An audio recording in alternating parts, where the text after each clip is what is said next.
thou shalt not do stupid things and then blame someone else or some company for your own stupidity. Voting for what you as an individual feel is the right thing. There's a point where you have to stand up and take care of yourself. Why can't we secure our borders? They don't want to address the real problem. We were providing health care, room and board for someone the state's going to execute. I just happen to think that we as a country, as a people, and as individuals, we can do a little bit better.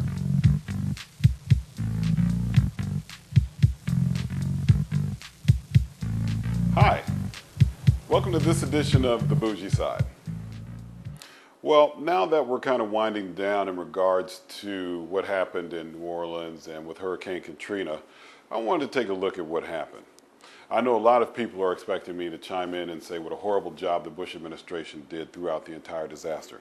Now, I don't think the blame lies entirely with the Bush administration and the Federal Emergency Management Agency.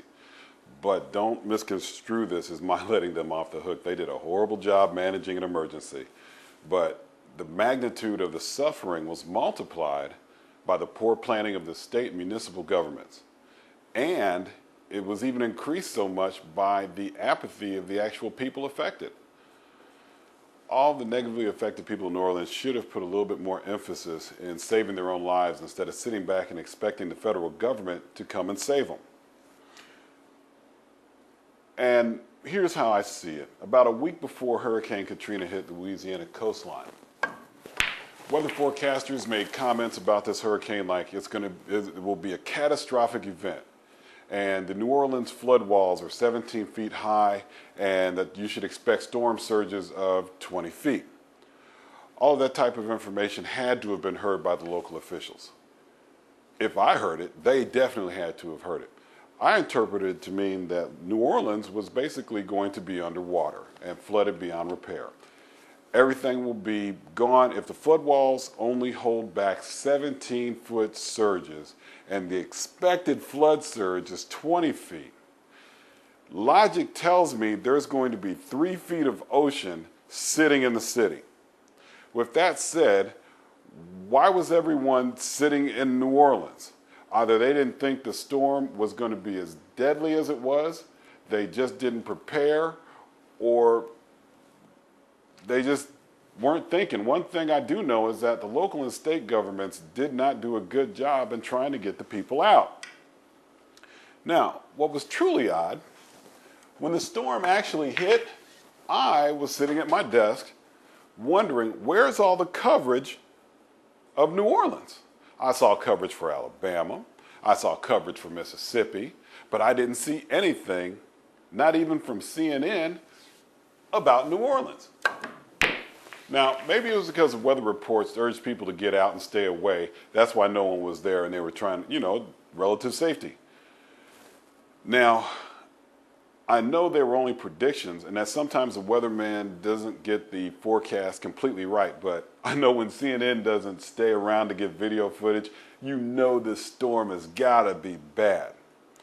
Now, here's something else. I don't live in that area, and I'm sure there are definitely some exceptions and reasons why people weren't able to get out. I'm sure there are personal cases where legitimately they were not physically able to get out. You had the elderly, you had the disabled, you had the homeless and the indigent who had no chance of getting out of that city. Now, here's one thing I am going to talk about on a side note. There was a nursing home where the nursing home operator got up and left the patients there in the home. Basically, he knew it was a disaster and left. He was charged with negligent homicide.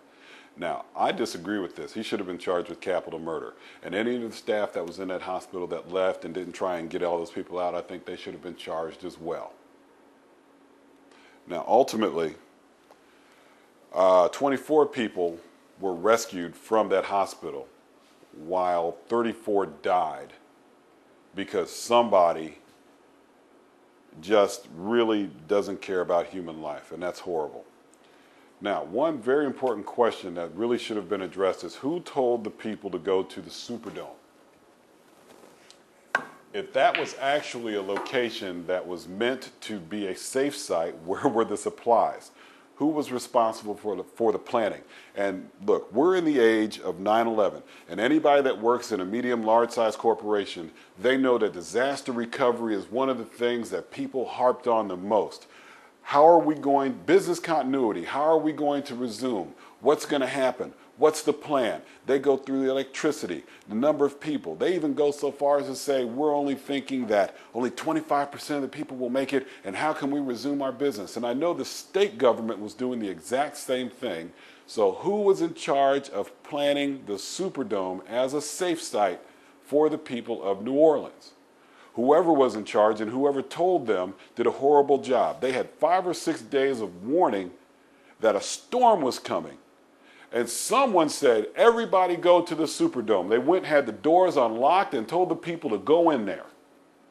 Turns out, the people would have been better if they had stayed at their house because of the conditions in the Superdome were just so bad. And you know what? I'll tell you who's to blame. The mayor of New Orleans. That's who. He's the captain of his ship. He's the mayor of that city. And basically, he's responsible for however many thousands, 20,000 people that were to Superdome who had to endure that nightmare. Now, the news coverage of the immediate aftermath didn't really help my thinking on this at all. I hate when news media comes in and they try and play genius after a tragedy strikes. There was helicopter footage of a parking lot full of buses that were sitting underwater, and the reporter was saying, well, basically, you know, they failed to use these buses. They could have used these buses to get the people out of New Orleans. You know what? Everyone is a genius after the fact, even me. It's ridiculous to come into a situation like that and try and second guess everything that was done. Obviously, there wasn't any planning, and obviously the buses weren't part of a plan, I guess. Now, even if there was a plan, here's my question for the media, since you're so smart and second guessing everybody.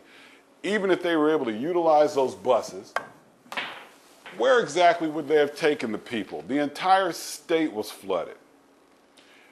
Here's something else. The scenes out of New York, or New Orleans, excuse me, were so bad. And I know this is a cliche that's been used over and over and over, but it didn't look like a city of the United States. It really didn't. It was really, really bad.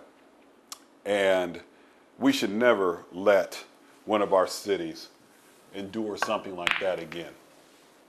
And what really got to me, and what really hurt me